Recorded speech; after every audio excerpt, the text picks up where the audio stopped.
অভিজিৎ গঙ্গোপাধ্যায়কে সকলেই চেনেন, তিনি অবসরপ্রাপ্ত বিচারপতি। কিন্তু বিচারপতি হলেও সাহিত্য নিয়ে তার ভালোবাসা যারা তাকে অনেক কাছ থেকে দেখেছে সেটা আর বলার অপেক্ষা রাখে না। কেমন লাগছে তার শুনে তসলিমা নাসরিন অনেক দিন পরে এবার আসতে চলেছেন কলকাতায়। সরাসরি তার কাছ থেকে সেই প্রতিক্রিয়া জানবো। তসলিমা নাসরিন একসময় কলকাতা থেকেও বলা যেতে পারে বিতরিত হয়েছিলেন। সেই তসলিমাকে ফিরিয়ে আনার উদ্যোগ নিচ্ছে নতুন রাজ্য সরকার, নতুন বিজেপি সরকার। এটা তো অত্যন্ত একটা ইতিবাচক দিক। তসলিমা নাসরিন একটা কলকাতার মতো শহরে আসবে এবং এসে হয়তো থাকবেন, এটাও সত্যি আনন্দের খবর। ভালো খবর। এটা যদি সত্যি তিনি আসেন তাহলে ভালো দেখাবে। এটা কি কোনো বার্তা দেওয়া হবে কোনো দেশের পাশেই প্রতিবেশী রাষ্ট্র রয়েছে বাংলাদেশ? বার্তা হিসেবে কেউ যদি নেয় বার্তা হিসেবে নেবে, তাকে তো বারণ করা যাবে না। যারা লক্ষ্য রাখছে যে আসছে, কেন আসছে, হঠাৎ এই বিজেপি গভর্নমেন্ট কেন রাখছে, এইসব ভেবে যদি কেউ দেখতে থাকে তাহলে তার কাছে এটা একটা বার্তা। আদারওয়াইজ এটা বার্তা কিছু নেই। আপনি নিশ্চয়ই দেখেছেন অনেক দিন হলো অনেক কিছু নতুন রাজ্যতে ক্ষমতায় এসে অনেক কিছু উদ্যোগ নিচ্ছে নতুন রাজ্য সরকার। আপনার সময় শিক্ষা দুর্নীতিটা সব থেকে বেশি সামনে প্রকাশ্যে এসেছিল। নতুন সরকার যে গুন্ডা দমন আইন এনেছিল, এইটা যদি সেই সময় থাকতো কিছুটা কি সুবিধা হতো?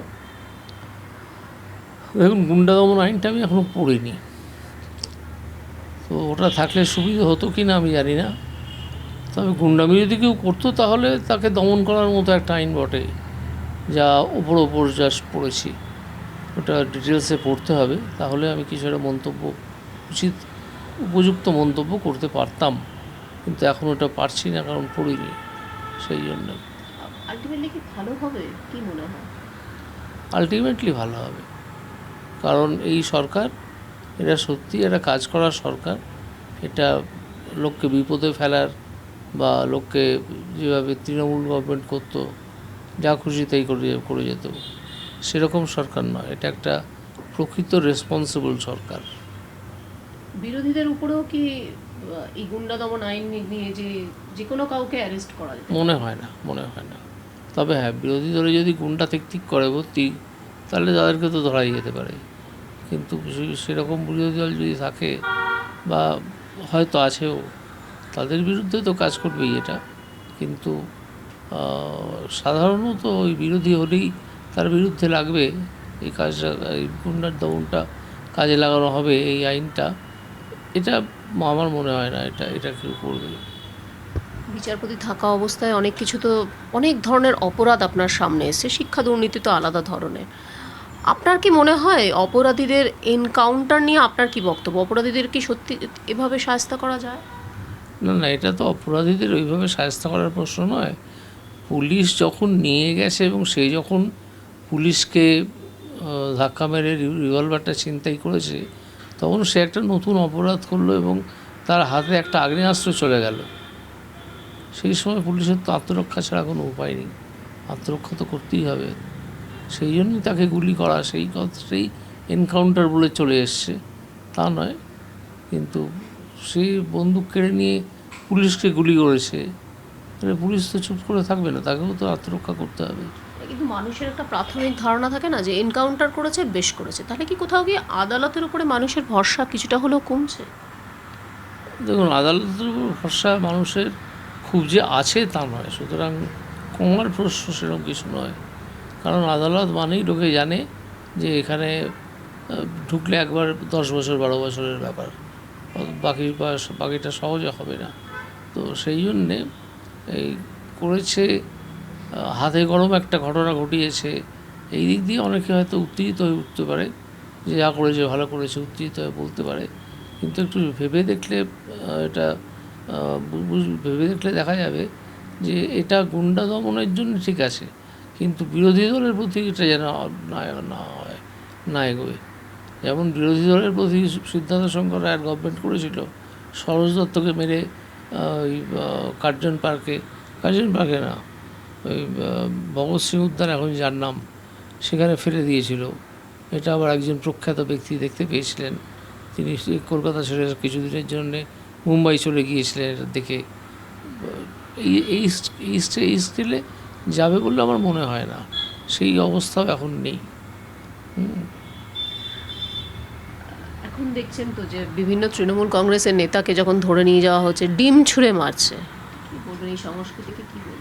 না, এই সংস্কৃতিকে আমি তো ডিম ডিম ছড়া সংস্কৃতি বলবো, কিন্তু এটা যে মানুষ করছে, এটা মানুষের যে বিরক্তি, মানুষের যে ক্রোধ, তার বহিঃপ্রকাশ। এটি চাইলেই আটকানো যাবে না। মানুষ ডিম ছুঁড়বেই, পচা ডিম, পচা টমেটো, এই জিনিসটা ছুঁড়বে। এখন হবে, কিছুদিন চলবে এটা। নতুন সরকার আসার পরে আমরা দেখলাম প্রথমে রেলের পাশাপাশি জায়গাগুলো উচ্ছেদ করা হলো, তারপর আশেপাশে সমস্ত জায়গা উচ্ছেদ করা হলো। বামে যারা রয়েছেন, বাম মানসিকতা, তারা বলছেন যে মানুষের পেটে লাথি মারা হচ্ছে। আপনি কি বলবেন? না, মানুষের যাদেরকে ওঠানো হলো তারা বহুদিন ধরেই মনে মনে জানা ছিল যে আমাদের যে কোনো দিন উঠে যেতে হবে। তারা সেখানে প্রায় পার্মানেন্ট স্ট্রাকচার করে ফেলেছিল। এসব তো করার কথা না, তাদের তো উঠে যাওয়ারই কথা। দিনের শুরুতে আসবে, দিনের শেষে সেখান থেকে চলে যাবে, এই হচ্ছে হকার। তো সেই জায়গায় একটা যদি পার্মানেন্ট স্ট্রাকচার করে নেয়, যেমন হাতিবাগানে হয়েছে, গড়িয়াহাটে হয়েছে, সেটা তো করা উচিত নয়। সেটা এখন কি করবেন? কারণ 100 দিনের কাজ তো সেই অর্থে শুরু হয়নি, মানুষগুলো যাবেন কোথায়?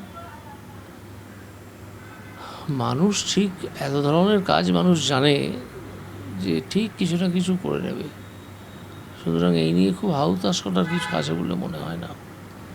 মানুষ অত্যন্ত বুদ্ধিমান, দক্ষ প্রাণী, তারা ঠিক কিছু না কিছু একটা করে দেবে। মমতা বন্দ্যোপাধ্যায়ের যে এখন অবস্থা, সেটা নিয়ে কি বলবেন? যে তার প্রায় অধিকাংশ বিধায়ক তারা চলে গেলেন, ভালো তৃণমূল হলো আবার। না, ভালো তৃণমূল খারাপ তৃণমূলের কথা আমি বলবো না, সেইভাবে কথাটা শ্রমিকবাবু তৈরিও করেননি, এটা কথার কথা বলেছিলেন, তো সেই অর্থে নয়। মমতার চতুর্দিক থেকে যারা ছেড়ে গেছে তাদের অধিকাংশই ভয়েতে চলে গেছে। কেন?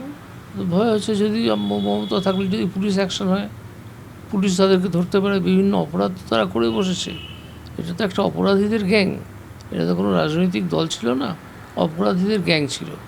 সেই অপরাধীরা হয়তো মনে করতে পারে হঠাৎ যে পুলিশ যদি আমাকে ধরে, এইবার তার চেয়ে যে একটু নরম, যে দলে গেলে একটু নরম অবস্থা হবে, অর্থাৎ ঋতব্রত তৃণমূল, সেখানেই চলে যাই। আপনি নিজে মমতা বন্দ্যোপাধ্যায়ের লড়াইকে বারবার কুর্নিশ করেছিলেন, কিন্তু সেই লড়াইকে তার দলের লোকেরা কুর্নিশ করলো না। 5th মেতেই চলে যেতে হলো সবাইকে একদিনের মধ্যে। না না, মমতাকে লড়াইকে কুর্নিশ করেছিলাম বলতে কী বলছেন আমি বুঝতে পারছি না। মমতা বন্দ্যোপাধ্যায় লড়াই করে এসেছেন, এটা নিয়ে আপনি বারবার প্রশংসা করেছিলেন। প্রশংসা অর্থে নয়, আমি রেকগনাইজ করেছিলাম যে মমতা ব্যানার্জি একজন লড়াকু নেত্রী, তিনি লড়াই করে উঠেছেন, এবং লড়াই করে এসে এটা আমি বলতে চেয়েছিলাম তার ভাইপো যেভাবে এসছে সেরকমভাবে নয়, উনি নিজে লড়াই করে এসছেন, মার খেয়েছেন, এগুলো সবই তো সত্যি, এগুলো নিয়ে তো আর কিছু বলার নেই। তার দলের লোকেরা সেটাকে না, দলের লোকেরা তো ধান্দাবাজ, দলের লোকেরা ধান্দাবাজ। তারা দেখলো যে এখানে থেকে আর ধান্দা হবে না, অন্য জায়গায় যাই, অন্য জায়গায় ধান্দা করতে চলে গেছে।